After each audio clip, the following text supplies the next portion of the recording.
নিজের ছেলেকে আব্বু এবং মেয়েকে আম্মু সম্বোধন করে ডাকা যাবে কিনা? কেউ আগে কখনো খারাপ কাজ করেছেন, এখন সেগুলো ছেড়ে দিলে কি জান্নাতে পাবে? মহিলারা কি কবরস্থানে যেতে পারবেন এবং কবর জিয়ারত করতে পারবেন? জান্নাতে আমার ওয়াইফকে কি আমি পাবো? আল্লাহ না করুন, আমি যদি জাহান্নামবাসী হই আর আমার স্ত্রী যদি জান্নাতবাসী হন, তাহলে আমার স্ত্রী কি অন্য কারোর হয়ে যাবে? এমন আমলের কথা বলেন যে আমল করলে আমার ওয়াইফ অন্য কারোর জন্য জায়েজ হবে না। পারফিউম ব্যবহার করা মহিলাদের জন্য হারাম, কিন্তু বাইরে যাওয়ার পর অনেকের ঘামের গন্ধ আসে, এটা অনেকের অসুবিধা হয়, সেক্ষেত্রে করণীয় কি? প্রত্যেক সালাতেই কি সানা পড়তে হবে নাকি শুরুতে একবার পড়লেই হবে? ইস্তেঞ্জার পর কি টিস্যু ব্যবহার করা বিরাত? আল্লাহ রাসূল সাল্লাল্লাহু আলাইহি ওয়াসাল্লাম তো টিস্যু ব্যবহার করেন। স্বামীকে খুশি করার জন্য ফর্সা হওয়ার ক্রিম ব্যবহার করা যাবে কিনা? মৃত ব্যক্তির লাশ, বিশেষ করে মহিলার লাশকে ভিডিও কনফারেন্সের মাধ্যমে দূর দূরান্তের আত্মীয় স্বজনকে দেখানো যাবে?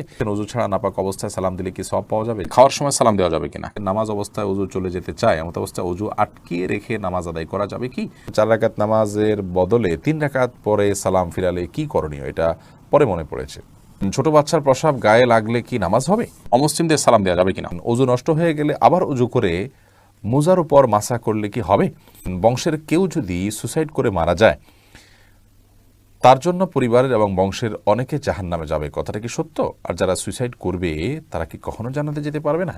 মানুষের নামে মিথ্যা অপবাদ দেওয়া সম্পর্কে ইসলাম কি বলে? দাঁড়িয়ে পেশাব করলে কি গোসল করা ব্যতীত নামাজ হবে না? বিলম্ব না করে চলুন আমরা প্রবেশ করি আপনাদের প্রশ্নগুলোর উত্তর দেওয়ার পালায়। আমি প্রথমে দেখতে পাচ্ছি নুসরাত কবির উর্মি, আপনি লিখেছেন অজুর পরে ভেসলিন, গ্লিসারিন ইত্যাদি ব্যবহার করলে অজু বা নামাজের কোনো ক্ষতি হবে কি? না, অজু বা সালাত ভঙ্গের সুনির্দিষ্ট কারণ আছে, সেই কারণগুলো না পাওয়া গেলে অজু বা সালাত ভঙ্গ হবে না। বিধায় ভেসলিন বা গ্লিসারিন ইত্যাদি ব্যবহার করলে অজু নষ্ট হবে না, সালাতেও কোনো অসুবিধা হবে না, কারণ এগুলোর ফলে অজু ভঙ্গের কোনো কারণ পাওয়া যায় না। অজু ভঙ্গের মৌলিক কারণ হলো শরীর থেকে যদি নাপাক বের হয় বা নাপাক বের হওয়ার মতো যথেষ্ট সম্ভাবনা তৈরি হয়, তাহলে সেক্ষেত্রে অজু ভঙ্গ হয়। এছাড়া সাধারণত অজু ভঙ্গ হয় না। অতএব ভ্যাসলিন, গ্লিসারিন ইত্যাদি আপনি ব্যবহার করেছেন, কোনো নাপাক বের হয়নি আপনার শরীর থেকে, বিধায় অজু ভঙ্গ হবে না। আবির হোসেন, আপনি লিখেছেন জান্নাতে আমার ওয়াইফকে কি আমি পাবো? আল্লাহ না করুন, আমি যদি জাহান্নামবাসী হই আর আমার স্ত্রী যদি জান্নাতবাসী হন, তাহলে আমার স্ত্রী কি অন্য কারোর হয়ে যাবে? এমন আমলের কথা বলেন যে আমল করলে আমার ওয়াইফ অন্য কারোর জন্য জায়েজ হবে না। দেখুন ভাই আবির, স্বামী স্ত্রী পরস্পরের প্রতি ভালোবাসা থেকে আমরা এই ধরনের প্রশ্ন করে থাকি, কিন্তু আমাদের মনে রাখতে হবে যে এই দুনিয়ার ভালোবাসা, এই দুনিয়ার মমতা, এগুলো আমাদের এখন অনেক বড় মনে হচ্ছে আমাদের কাছে। কিয়ামত সম্পর্কে আল্লাহ তাআলা বলেছেন যে ইন্না জালজালাতাস সাআতি শাইউন আযীম ইয়াওমা তারাউনাহা তাযহালু কুল্লু মুরজিআতিন আম্মা আরদাআত। মহাপ্রলয় যে হবে, কিয়ামত বা আপনার হিসাব দিবস তো অনেক পরে, সেটির যে সূচনা হবে মহাপ্রলয়ের মাধ্যমে, সেই মহাপ্রলয় সম্পর্কে আল্লাহ তাআলা বলেছেন এটা বিশাল বড় একটা বিষয় হবে। এত বড় বিষয় হবে যে দুগ্ধদানকারিণী মা নিজের দুধ দেওয়া সন্তান কথা ভুলে যাবেন এর ভয়াবহতায়, এবং গর্ভধারণকারী মার গর্ভে সন্তান আছে সে কথা ভুলে যাবেন ভয়াবহতার কারণে। ভয়াবহতার কোন পর্যায়ে চলে যাবে, এইসব ভালোবাসা এগুলো গৌণ হয়ে যাবে তখন যদি ওই পরিস্থিতির মুখোমুখি আমরা পড়ি। তো সেজন্য আমরা ওই পরিস্থিতির কথা আঁচ করতে না পারার কারণে আমাদের কাছে আমাদের ভালোবাসাটা বড় হচ্ছে বা বড় করে আমরা দেখছি। এই কথা বলার উদ্দেশ্য হলো যে আমরা যারা চিন্তা করছি যে একসাথে থাকার ব্যবস্থা হোক, সেটা আমরা করি, তো এর চাইতে বেশি আমাদের চিন্তা করা উচিত যেন আমি জাহান্নামে না যাই।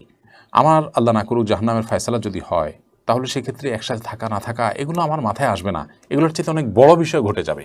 বিধায় আমাদের চেষ্টা থাকা উচিত জান্নাতে যাওয়ার। আর হ্যাঁ, এটাই হলো একমাত্র উপায় যে আপনারা উভয় জান্নাতে যাওয়ার মতো কাজ অব্যাহতভাবে করতে থাকবেন, জাহান্নাম থেকে মুক্ত থাকার কাজগুলো করতে থাকবেন, অর্থাৎ উভয় যাতে জান্নাতে যান সেই চেষ্টা করতে থাকবেন। এটাই হলো একমাত্র আমল। এর মাধ্যমে ইনশাআল্লাহ বিদিনিল্লাহ আল্লাহ তাআলা আপনাদের উভয়কে সেখানে সম্মিলন ঘটাবেন। এর বাইরে স্বামী স্ত্রী একজন জাহান্নামে গেলে আরেকজন জান্নাতে গেলে তার কি হবে, তার অন্য কারোর হয়ে যাবেন কিনা তিনি, এ বিষয়ে কোরআন হাদিসে আলাদা করে কোনো কিছু বলা নেই।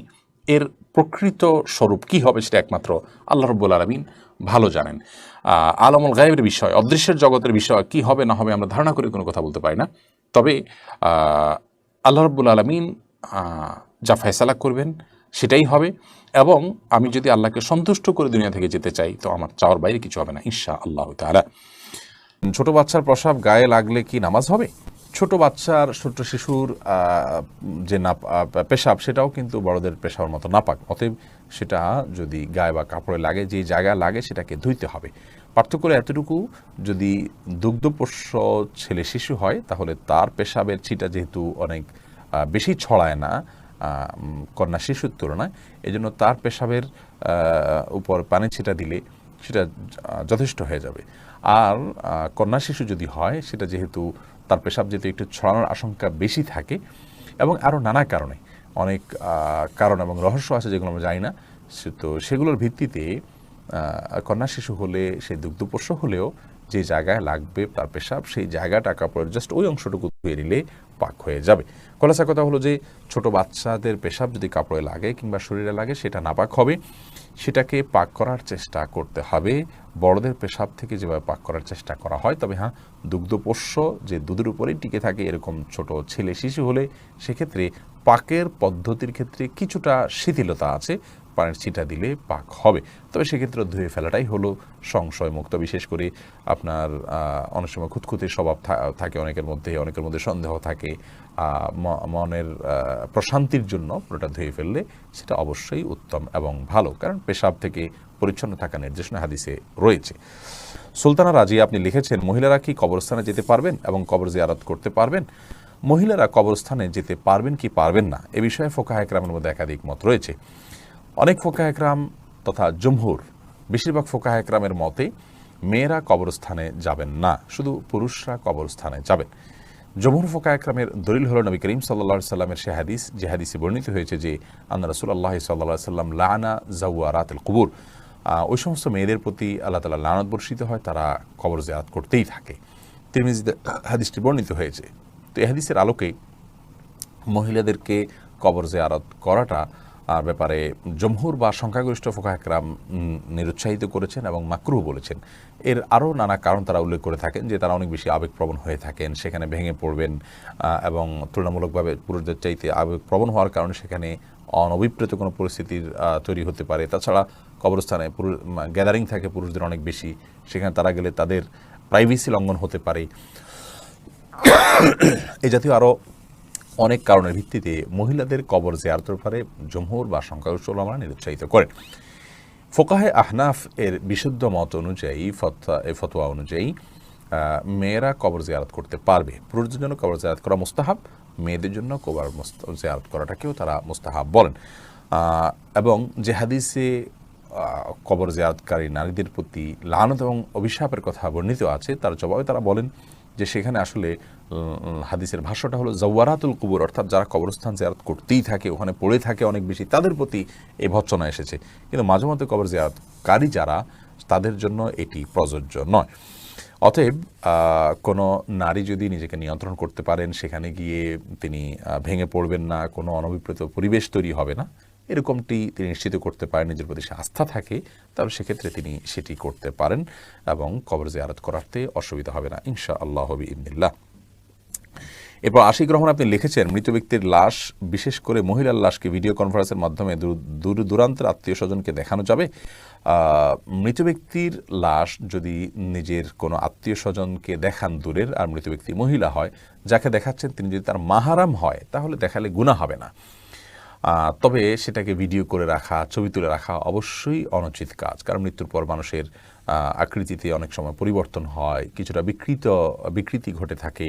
এগুলোকে ধারণ করা, রাখা বা বিভিন্ন জায়গায় প্রচার করানোর সময় মৃত ব্যক্তির জন্য অপমানের হয়, যেটা তিনি জীবদ্দশায় হয়তো পছন্দ করতেন না, যে তার বিকৃত কোনো রূপকে কেউ প্রচার করুক। সেজন্য রেকর্ড করে রাখা অনুচিত। তবে লাইভে যদি দেখানো হয় তার কোনো মাহরামকে, যাতে পর্দার কোনো বিধান লঙ্ঘন না হয়, তাহলে সেক্ষেত্রে কোনো হারাম কিছু হবে না বলে আশা করি। তবে মনে রাখতে হবে, খুব দ্রুততার সাথে আপনার দাফন কাফনের ব্যবস্থা করা, এই সমস্ত লাইভ কনফারেন্স এগুলো করতে যেন খুব বেশি বিলম্ব না করা হয়, সে বিষয়টি অনেক গুরুত্বপূর্ণ। কারণ আসরিউল জানাজা হাদিসে আসছে, জানাজা খুব দ্রুততার সাথে তোমরা দাও। এমনি মানিক ইসলাম লিখেছেন, মানুষের নামে মিথ্যা অপবাদ দেওয়া সম্পর্কে ইসলাম কি বলে? এটা অত্যন্ত জঘন্য অপরাধ। বিশেষ করে চারিত্রিক বিষয়ে যদি মিথ্যা অপবাদ দেওয়া হয়, তাহলে তো তার জন্য বেত্রাঘাতের শাস্তি পর্যন্ত ইসলাম রেখেছে। বিধায় কারোর নামে মিথ্যা অপবাদ দেওয়া এটা অত্যন্ত জঘন্য বিষয়, এবং বান্দার হকের ভিতরে অত্যন্ত বড় ধরনের একটি হক, যে মানুষ সম্পর্কে মিথ্যা অপবাদ না দেয়া। যদি এটা করে কেউ, তাহলে তিনি কবিরা গুনাহে লিপ্ত হলেন এবং জাহান্নামে পতিত হওয়ার মতো শাস্তি উপযুক্ত হলেন। আল্লাহ তাআলা আমাদেরকে হেফাজত করেন। আলাউদ্দিন ফারাবি আপনি লিখেছেন, ইস্তেঞ্জার পর কি টিস্যু ব্যবহার করা বিদআত? আল্লাহ রাসূল সাল্লাল্লাহু আলাইহি ওয়াসাল্লাম তো টিস্যু ব্যবহার করেন। দেখুন, আপনি স্টুল পাসের পর, পায়খানা করার পর, আপনার ইস্তেঞ্জা করার পর কোনো কিছু দিয়ে পরিচ্ছন্ন হলেন, সেটা কোনো পাথরের টুকরা হতে পারে, কোনো মাটির টুকরো হতে পারে, বা অন্য কিছু দিয়ে আপনি করলেন, সম্মানজনক কোনো কিছু দিয়ে করলেন না, জাস্ট সাধারণ কোনো যে এটার জন্যই উপযোগী কোনো কিছু দিয়ে আপনি পরিষ্কার করলেন, এরপর আপনি পানি ব্যবহার করলেন, এটা হাদিস দ্বারা প্রমাণিত। অতএব সেটা আপনার ঢিলাই হইতে হবে, অর্থাৎ মাটির চাকাই হতে হবে, কিংবা পাথরের কুচি টুকরাই হতে হবে, এটা বাধ্যতামূলক না। টিস্যু নবী সাল্লাল্লাহু আলাইহি ওয়াসাল্লাম ব্যবহার করেনি, নবী করিম সাল্লাল্লাহু আলাইহি ওয়াসাল্লাম তো এই কাপড়ও ব্যবহার করেনি, তার সময় তো এই সুতা এই কাপড় ছিল না। নবী করিম সাল্লাল্লাহু আলাইহি ওয়াসাল্লাম তো চশমা ব্যবহার করেনি, তার সময় এটা ছিল না। দুনিয়াবী বিষয় মূলগতভাবে যেটা কোনো ইবাদত না। আমি এই টিস্যুটা ব্যবহার করছি, টিস্যুটা ব্যবহার করলে সওয়াব বেশি হবে, ইট বা পাথর ব্যবহার করলে সওয়াবটা কম হবে, মাটির চাকা ব্যবহার করলে সওয়াবটা কম হবে, এরকম তো না। অর্থাৎ এটার সাথে সওয়াবের সম্পর্ক নাই, এটা নিছক একটা মাধ্যম পরিবর্তন হতে পারে। নবী সাল্লাল্লাহু আলাইহি ওয়াসাল্লাম তো এই কলম দিয়ে লেখেন নাই, আমরা তো এই কলম দিয়ে লিখছি। তিনি যে কনফিডেন্স সাথে এরকম না, তাহলে আমারটা কি বেদাত হবে? না, এটা বেদাত হবে। বেদাত হলো গায়রে দিরা দি সমর্দন বেদাত, যেটা দিন নয় সেটাকে দিন মনে করা বেদাত। টিস্যু ব্যবহার করাটা দিন, ওই মাটির চাকা ব্যবহার করাটা দিন নয়, এরকম যদি মনে করা হয় তাহলে সে বেদাত হবে। আমি টিস্যু একটা মাধ্যম হিসেবে ব্যবহার করছি, অন্য কোনো মাধ্যম থাকলে অন্য কোনটা দিয়ে করতে পারতাম, এটা ইবাদত হিসাবে করছি না। পরিচ্ছন্ন করাটা উদ্দেশ্য, কি দিয়ে করছে এটা উদ্দেশ্য না, তাহলে সেক্ষেত্রে সেটা বেদাত হয় না, বিধায় এটা বেদাতে পরিগণিত হবে না। লুনা পারভিন ঝর্ণা আপনি লিখেছেন, অমুসলিমদের সালাম দেওয়া যাবে কিনা? অমুসলিমদের সাথে সামাজিক সৌহার্দ্যমূলক সম্পর্ক বজায় রাখার চেষ্টা করতে হবে, এবং সেজন্য তাদেরকে অভিবাদন দিবেন, অভিবাদন গ্রহণ করবেন, সেটা ঠিক আছে। কিন্তু সালাম দেওয়ার যে ব্যাপারটা আছে সেটা হলো যে অমুসলিমদেরকে অমুসলিমরা যদি আপনাকে সালাম দেন তাহলে সেটা আপনি ওয়ালাইকুম বলে জবাব দিবেন। আর আগ বেড়ে তাদেরকে আপনি যত রকমের অভিবাদন আছে, সামাজিক অভিবাদন, গুড মর্নিং, গুড ইভিনিং ইত্যাদি ইত্যাদি, স্বাগতম, অন্য যা যা আছে প্রচলিত সেগুলো আপনি তাদেরকে বলবেন।